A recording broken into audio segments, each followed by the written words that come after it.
140 करोड़ देशवासियों के पुरुषार्थ का लेखा जोखा था और 140 करोड़ देशवासी और उससे ज्यादातर युवा उनके एस्पिरेशंस को रेखांकित करने का बहुत ही सटीक उद्बोधन सभी सांसदों के लिए कई मार्गदर्शक बातें भी आदरणीय राष्ट्रपति जी ने सदन में सबके सामने रखी है। सत्र के प्रारंभ में ही और 2026 के प्रारंभ में ही आदरणीय राष्ट्रपति जी ने सांसदों से जो अपेक्षाएं व्यक्त की हैं, उन्होंने बहुत ही सरल शब्दों में राष्ट्र के मुखिया के रूप में जो भावनाएं व्यक्त की हैं, मुझे पूरा विश्वास है कि सभी माननीय सांसदों ने उसको गंभीरता से लिया ही होगा और ये सत्र अपने आप में बहुत ही महत्वपूर्ण सत्र होता है। ये बजट सत्र है। 21वीं सदी का एक चौथाई हिस्सा बीत चुका है। ये दूसरे चौथाई का प्रारंभ हो रहा है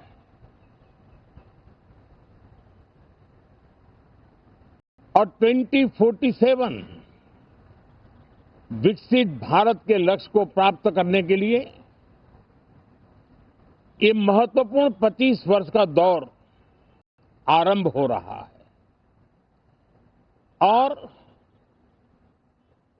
ये दूसरे क्वार्टर का, इस शताब्दी की दूसरे क्वार्टर का ये पहला बजट आ रहा है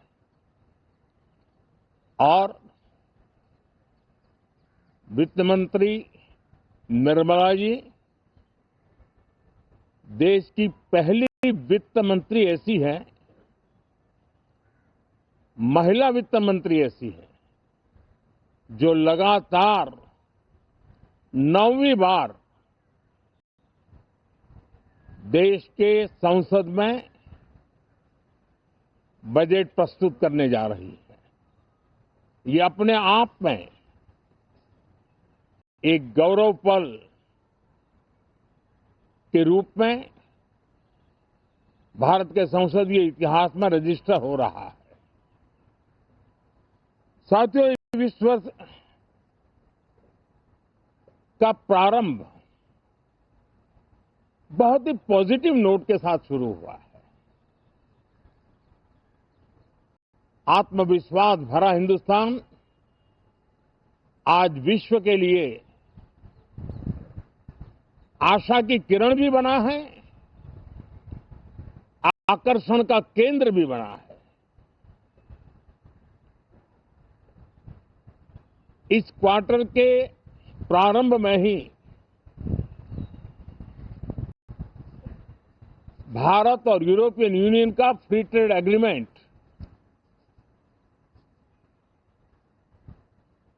आने वाली दिशाएं कितनी उज्जवल है, भारत के युवाओं का भविष्य कितना उज्जवल है,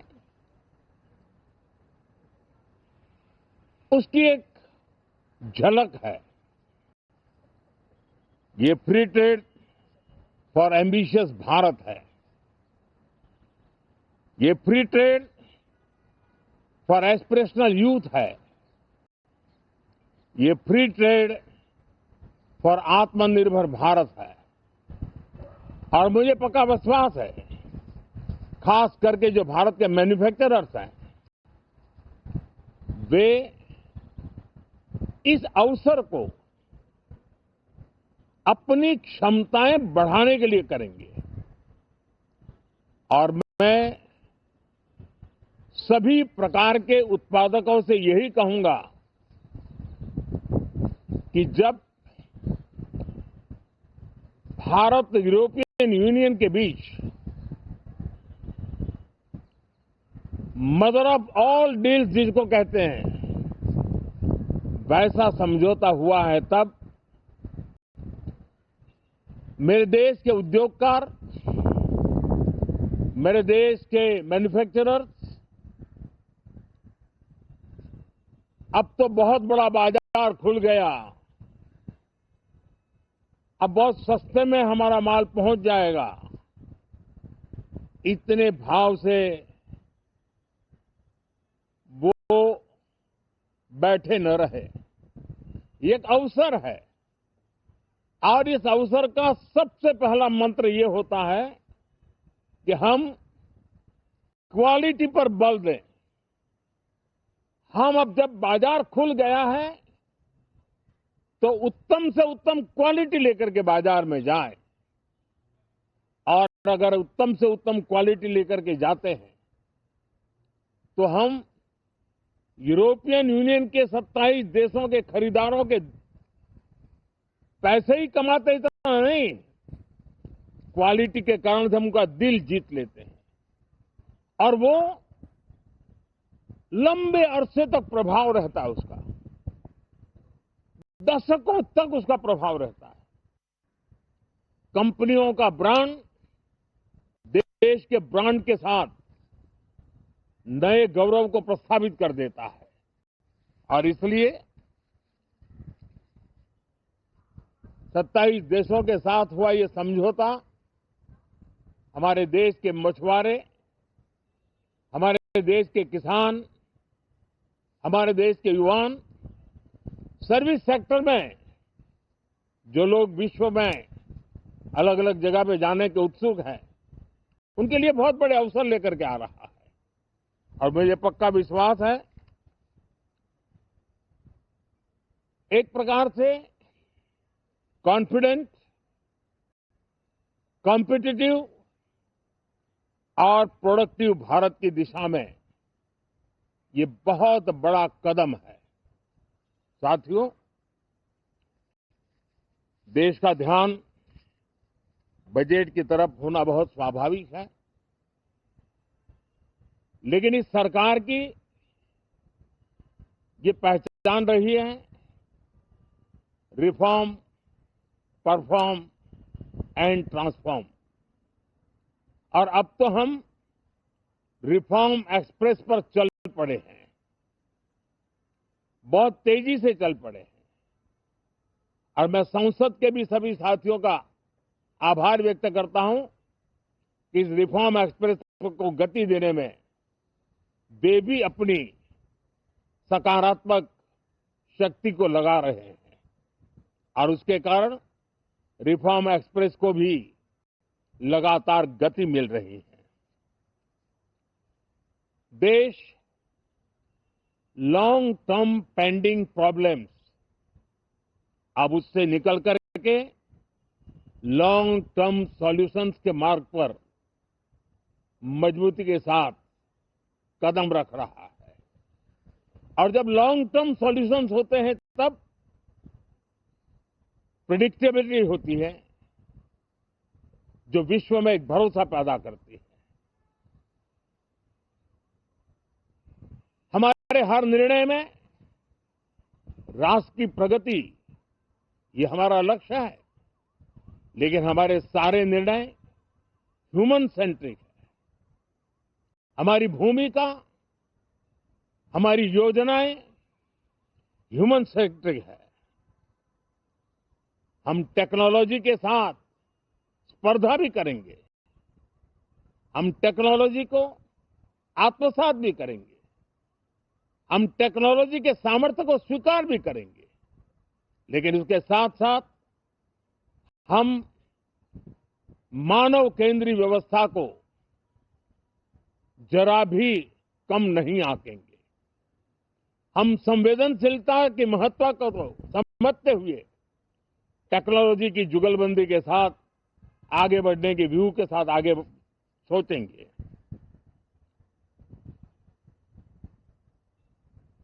जो हमारे टीकाकार रहते हैं साथी, हमारे प्रति पसंद नापसंद का रवैया रहता है और लोकतंत्र में बहुत स्वाभाविक है। लेकिन एक बात हर कोई कहता है कि सरकार ने लास्ट माइल डिलीवरी पर बल दिया है। योजना फाइलों तक नहीं, लाइफ तक पहुंचाने का प्रयास रहता है और यही हमारी जो परंपरा है उसको हम आने वाले दिनों में रिफॉर्म एक्सप्रेस में नेक्स्ट जनरेशन रिफॉर्म के साथ आगे बढ़ाने हैं। भारत की डेमोक्रेसी और भारत की डेमोग्राफी आज दुनिया के लिए एक बहुत बड़ी उम्मीद है। तब इस लोकतंत्र के मंदिर में हम विश्व समुदाय को भी कोई संदेश दें, हमारे सामर्थ्य का, हमारे लोकतंत्र के प्रति समर्पण का,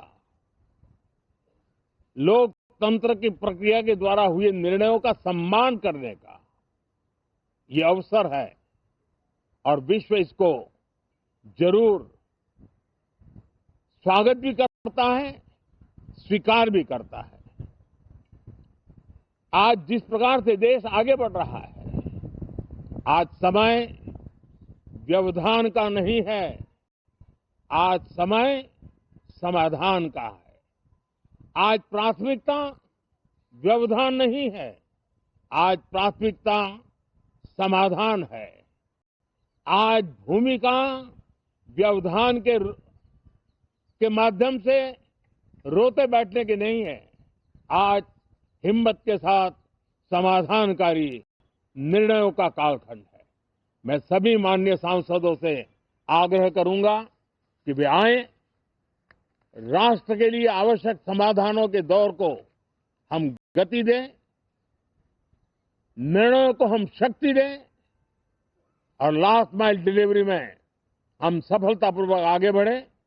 साथियों, आप सबका बहुत बहुत धन्यवाद, बहुत बहुत शुभकामनाएं।